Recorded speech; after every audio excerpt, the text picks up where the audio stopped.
Thank you.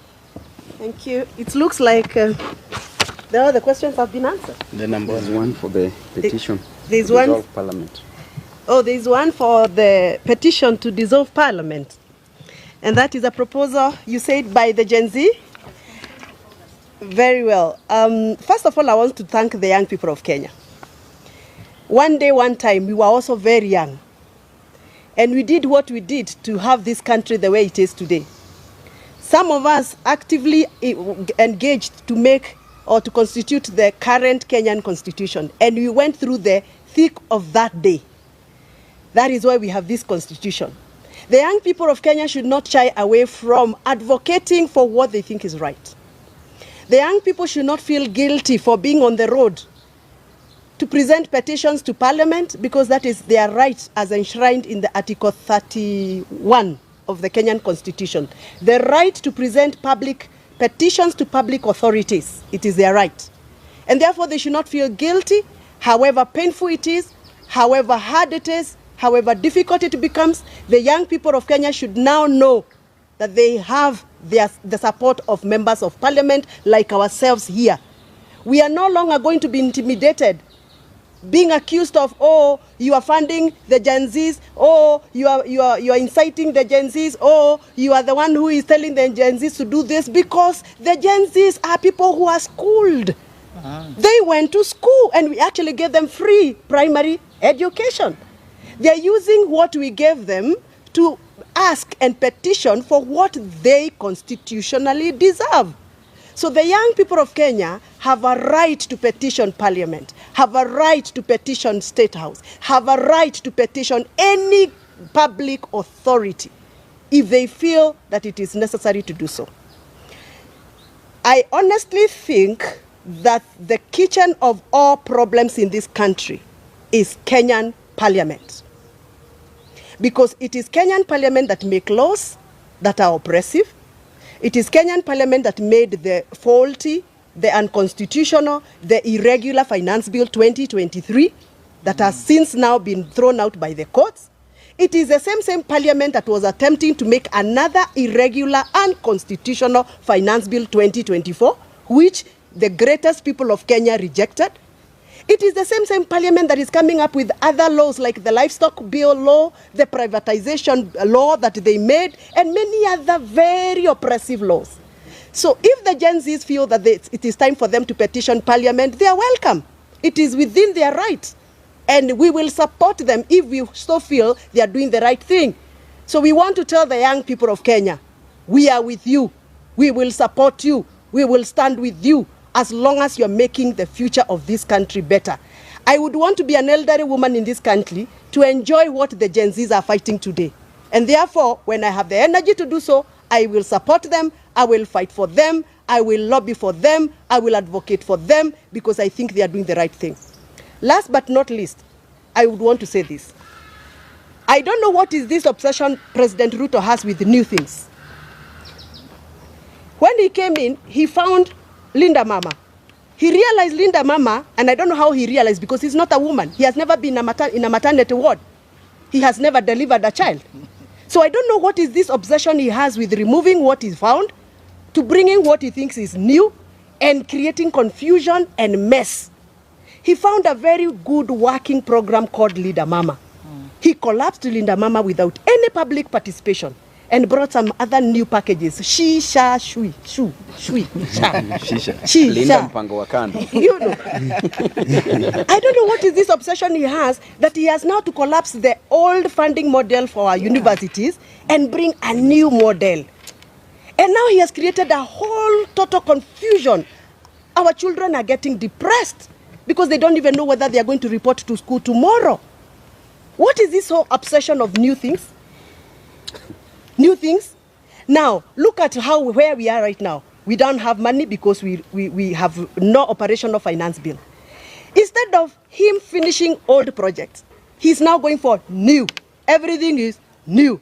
Everything is new. And he has no money. So where is this obsession coming from? And by the way, I sympathize with my new Minister for Energy. My new Minister for Energy, I really sympathize with him. Bwana Wadai, wacha nikuambie. Hiyo kiatu mevalia kimeandikwa Ruto hapo nyuma. hiyo kiatu itakuuma mbaya sana. Because the president is now hopping from one county to the other, launching new electricity projects. Where will he get the money from? Atarudi kwa hiyo gari pale juu, ataanza kuambia wananchi, huyu Wadai nilimpatia kazi ya kuweka stima, nikaenda nika-launch stima, lakini yeye hakufanya kazi. Wadai is actually cooked. I sympathize with him. Barbecue. I sympathize with my friend Mheshimiwa Badi. Huyu wa Treasury. Amepatiwa Treasury na ni sufuria ambayo ilikuwa na ilikuwa na stew lakini imelambwa, hakuna. And what the president is doing now is going out promising, oh, I will do this project, I will do this project, na hakuna pesa. Alafu atarudi kwa hiyo ground come to campaign time. Ataambia watu, wewe huyu Badi nilimpatia kazi, amelemewa. Badi's sufuria is roasted. And they are not stealing corruption. Yeah. So anyway, we are summarizing and saying this. This is not the right time for president to go out launching projects. It is the right time for him to sit down, engage stakeholders, look for solutions for the pressing problems, and look for new ways of raising revenue for this country. He must engage. And there's somebody who asked me when I was coming here, now that you people are complaining things are not right, what solutions are you giving? What alternative solutions are you giving? Now listen to me. There is no way the president will be roaming from one country to the other looking for jobs for our young people. But if you ask him for a database of how many engineers do you have in your country, tell me whether there is any database. If you went and found a request for how many mechatronics engineers do you have? We don't have a national database. What we want as representative for young people is this. The government must put effort to come up with a national database of unemployed young people of this country, county by county. We must be able to know how many teachers are unemployed from the young people, how many doctors are unemployed, how many engineers, how many lawyers. All that database need to be put in place so that when we are speaking from a point of information. When he's going to negotiate country by country, he has a database.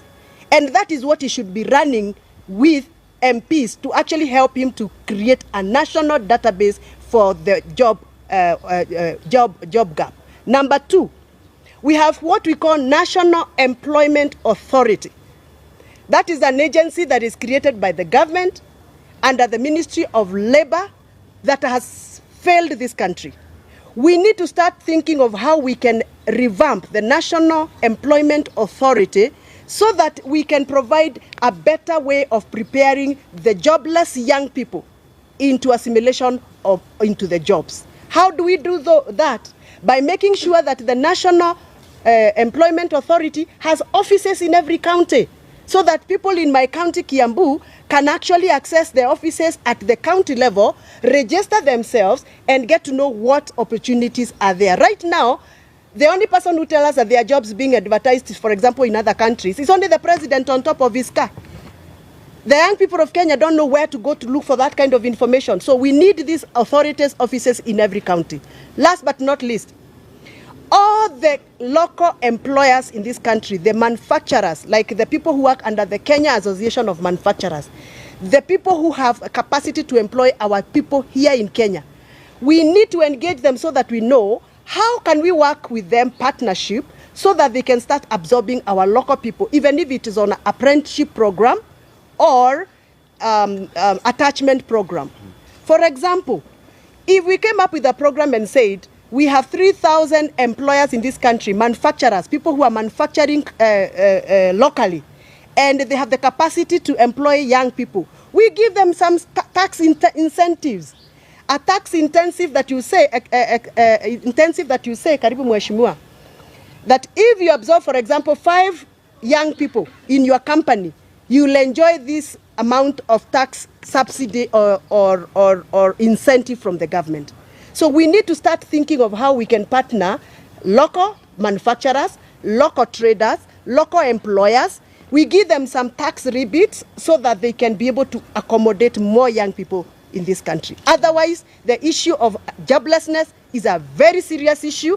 The president of Kenya will not sort out the issue of unemployment by bringing Raila Odinga or whoever else in cabinet or in government, because that is an economic problem that will not be sorted out through political remedies. Thank you very much. Mheshimiwa amefika, wacha aseme jambo. Atuambie vile wenye kuuza ndengu unataka kuniuliza mimi bila license watalipa 1 million ndengu. Sorry? Thanks to the High Court.